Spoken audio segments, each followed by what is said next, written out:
अब इमरान खान ने कहा है कि आप लोगों की जुर्रत है, ऐसा पिंकी पिरनी के थ्रू मैंने दम कराया है कि आपकी जुर्रत है कि मैं गधे को भी खड़ा कर दूंगा, तो आप लोगों ने कहना है कि खान साहब ठीक है, हम इस गधे को ही वोट देंगे। बिल्कुल झूठ है, इसमें 1% भी सच्चाई नहीं है। लेकिन सवाल ये पैदा होता है कि ये झूठ बोला क्यों गया है, इसके पीछे मकसद क्या है।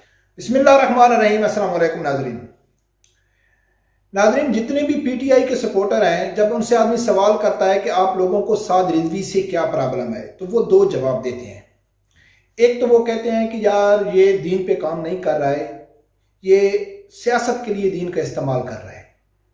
हालांकि इसका उनके पास कोई सबूत नहीं है, बस यही कहते हैं कि यार ये दीन का काम नहीं कर रहा है। दूसरा वो कहते हैं कि भाई देखो साद रिजवी कहाँ से आ गया, ये भी अपनी बाप की जगह आ गया, 24-25 साल इसकी एज थी, इसने क्या काम किया तहरीक लब्बैक के लिए। ये तो वही मारूसी सियासत है, हमारा इमरान खान है वो मारूसी सियासत के खिलाफ है। अब इमरान खान ने कहा है कि आप लोगों की जुर्रत है, ऐसा पिंकी पिरनी के थ्रू मैंने दम कराया है कि आपकी जुर्रत है कि मैं गधे को भी खड़ा कर दूंगा, तो आप लोगों ने कहना है कि खान साहब ठीक है, हम इस गधे को ही वोट देंगे। अब नाजरीन, कुछ दिनों से ये चीज़ सोशल मीडिया पे वायरल हो रही थी कि इमरान खान का जो बेटा कासिम है, उसको पीटीआई का चेयरमैन के तौर पर वो ज़ेरे गौर है। उसके ऊपर अभी ये हितमा फैसला नहीं हुआ है, लेकिन ये अभी बात चल पड़ी है। यानी कि सोशल मीडिया पे यानी कि मीडिया चैनल के ऊपर कई सीनियर सहाफ़ियों से मैंने सुना है कि कासिम के मुतल्लिक इमरान खान का जो बेटा है उसके बारे में सोचा जा रहा है, बड़ा सीरियस तरीके से सोचा रहा है कि उसको नेक्स्ट इमरान खान की जगह दे दी जाए। इसका यकीन मुझे इसलिए हुआ, अब आगे जाके अगर ये इमरान खान अपने बेटे को लॉन्च करता है तो फिर इनका मवाजना भी करेंगे। साद रिजवी साहब का जो कौमी यूथ साद रिजवी साहब के ऊपर इल्ज़ाम लगाती है ना, साद रिजवी साहब का और इमरान खान का बेटा जो कासिम है, इनका मवाजना भी आगे जाके करेंगे। वीडियो एंड तक लाजमी देखना। तो कल मंसूर अली खान ने अपने वीलाग में एक इंकशाफ किया है, लेकिन मंसूर अली खान ने उसको, मैं जैसे कहता हूँ ना कि जो सहाफ़ी होते हैं वो किसी को एंड तक नहीं लेके जाते, हालांकि वो इमरान खान के खिलाफ है, लेकिन उसने इसको सिर्फ झूठ करार दे दिया। और वैसे पीटीआई की सोशल मीडिया या पीटीआई का बेवकूफ़पन करार दे दिया, लेकिन उसके पीछे बहुत बड़ी लॉजिक है। मैं चाहता हूं कि सुनो कि इमरान खान के बेटे के बारे में जो खबर आई है दुबई की शहजादी की, उसके बारे में मंसूर अली खान क्या कहा है वो सुनो। तफसील मैं आप लोगों के सामने रखूंगा कि असल गेम क्या हो रही है। उससे पहले मेरी गुजारिश है नाज़रीन, जिन दोस्तों ने अभी तक चैनल सब्सक्राइब नहीं किया तो प्लीज़ उसे सब्सक्राइब कर दें और बेल आइकन को लाजमी प्रेस करें। नाज़रीन वो सुनो कि मंसूर अली खान क्या कहता है। जनाब, दुबई की शहजादी ने इमरान खान के बेटे से शादी की ख्वाहिश जाहिर कर दी। दुबई की शहजादी ने, दुबई की शहजादी है जी नजर आ रही है ना, दुबई की शहजादी है। बदले में इमरान खान के बेटे ने जहेज के तौर पर पाकिस्तान के लिए 20 साल के लिए फ्री तेल मांग लिया। लड़की के बाप ने सोचने के लिए 3 माह का वक्त मांग लिया। जरा है, अब पता नहीं किसने बैठ के ये चीज लिखी हुई है, लेकिन मुझे पता लगा कि कई पीटीआई के व्हाट्सएप ग्रुपों के अंदर ना मतलब ये चीजें चल रही हैं। ओहो कमाल हो गया, कमाल हो गया। देखें, वो कह रहे जी इमरान खान के बेटे से। नाज़रीन, मंसूर अली खान के बकौल के सोशल मीडिया पे एक ये चीज़ ज़्यादा वायरल हो रही है, एक तस्वीर वायरल हो रही है कि दुबई की एक शहजादी है, उसने ख्वाहिश ज़ाहिर की इमरान खान के बेटे से शादी करने की। और इमरान खान के बेटे ने कहा है कि भाई ठीक है मैं शादी करता हूं, लेकिन हक महार के तौर पर पाकिस्तान को 20 साल के लिए आप लोगों ने तेल फ्री देना है। सबसे बड़ा झूठ, और ये झूठ बोला क्यों गया वो मैं आगे आपको बताता हूं। सबसे पहली बात यह है कि दुबई में तेल नहीं है। ये गलत झूठ बोलते हैं कि दुबई के पास तो अपना भी तेल नहीं है। अबू जेबी में, यानी कि अभी उन्होंने नाम दुबई का लिया, हाँ अगर यूएई का नाम लेते या यानी कि इन दुबई अबू जेबी ये अलग अलग स्टेट है, इनका अलग अलग अपना सिस्टम है, ठीक है ना। दुबई जितना चल रहा है, दुबई की जितनी मैशत है वो टूरिस्ट के ऊपर है, ठीक है। अबू जेबी में तेल है, शारजा में भी तेल नहीं है। तो पहली तो बात यह है कि दुबई में तेल नहीं है। दूसरी बात यह है कि ये बिल्कुल झूठ है, इसमें 1% भी सच्चाई नहीं है। लेकिन सवाल ये पैदा होता है कि ये झूठ बोला क्यों गया है, इसके पीछे मकसद क्या है। नाजरीन, इसी तरह इसी के बाप को आज से 20-25 साल पहले इसी के बाप को सादिक और अमीन, उम्मत मुस्लिमा का लीडर, सच्चा इंसान, मुहिब्बे वतन पाकिस्तानी, जो पाकिस्तानी के लिए दर्द रखता है, यही मीडिया में लॉन्च किया गया कि यार इमरान खान तो बहुत बड़ा मसीहा है पाकिस्तान के लिए। अब ये जगह मुझे ऐसे लगता है, यकीन माने कि मुझे ऐसे लगता है, अल्लाह बेहतर जानता है क्या है, ये इमरान खान के बेटे को लॉन्च किया जा रहा है। उसकी तारीफ की जा रही है कि दुबई की शहजादी ने शादी के लिए खैर किया और इमरान खान का बेटा इतना अच्छा है, अपने बाप की तरह इतना पाकिस्तान के साथ मुखलिस है, उसको इतना पाकिस्तान का फिक्र है कि उसने हक में हार की जगह पाकिस्तान के लिए सोचा। आप लोगों को मालूम होगा कि इमरान खान जब सऊदी में गए थे ना, तो वहां के जो कैदी हैं ना, हमको मालूम है अरब का, इमरान खान से पूछो ना, अगर आप कैदी छुड़ा सकते हैं तो आफिया सिद्दीका को छुड़ाओ, अगर आप कैदी छुड़ा सकते हैं तो जाओ सऊदी में जो सजाए मौत खड़े हैं, जो बड़े जुर्म में उनको छुड़ाओ।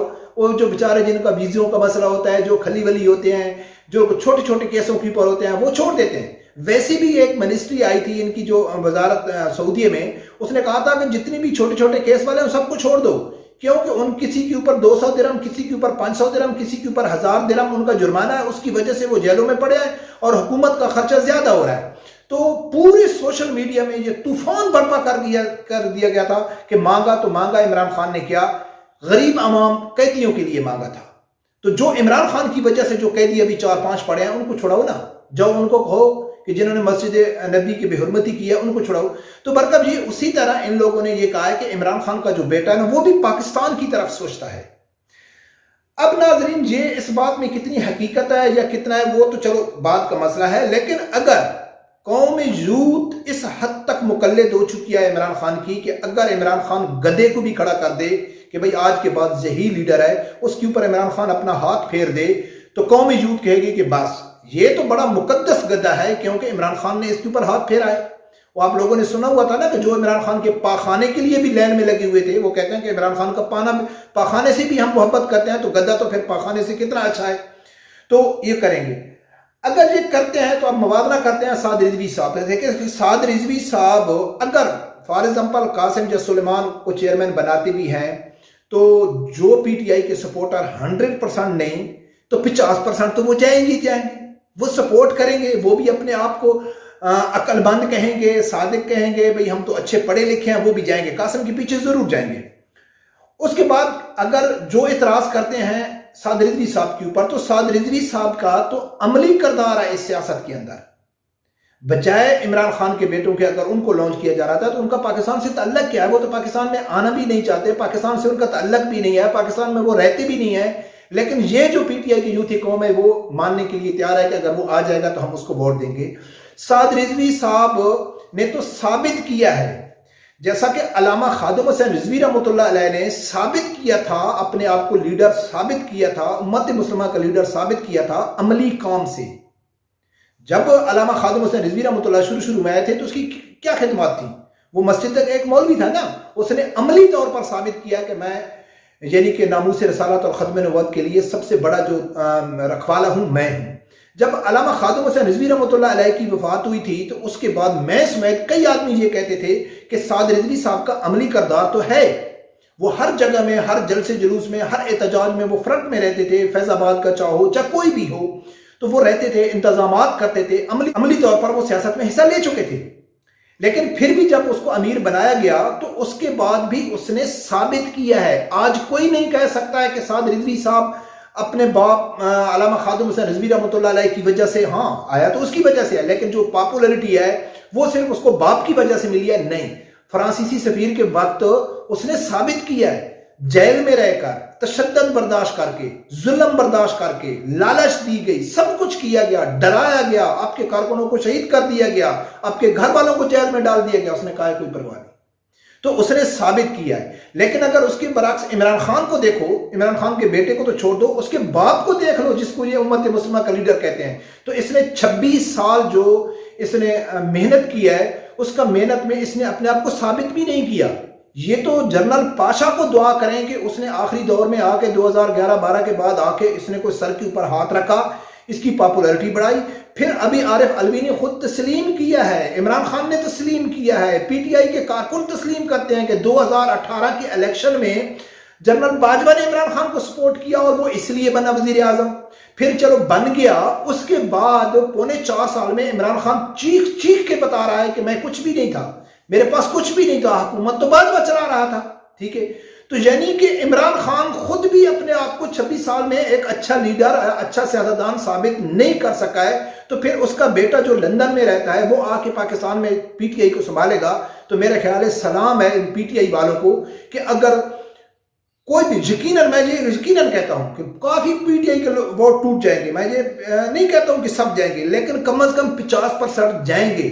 और जो 50% जाएंगे तो वो शर्म से डूब मरना चाहिए ऐसे पीटीआई के सपोर्टरों को कि जो इसको सपोर्ट करेंगे। बल्कि इमरान खान के अलावा, अगर उसके बेटे को छोड़ दो, इमरान खान के अलावा भी अगर इमरान खान किसी को खड़ा करता है तो इनको शर्म आनी चाहिए कि इन लोगों ने शुरू से यह कहा है कि इमरान खान के अलावा तो सब चोर हैं, इमरान खान के अलावा तो सब डाकू हैं। तो जो शुरू से हम कहते हैं ना कि इमरान खान के अलावा पार्टी खत्म है, और ये पीटीआई के लोग खुद तस्लीम करते हैं कि इमरान खान के अलावा ये तितर बितर है, कोई इनका लीडर नहीं है, इसलिए चांस बन गए हैं ज्यादा इमरान खान के बेटे के। लेकिन देखते हैं आगे क्या होता है। रब परवरदिगार से यही दुआ है कि अल्लाह ताला हर आदमी को हक सच सुनने की और उसके साथ खड़े होने की तौफीक अता फरमाए। अल्लाह हाफिज।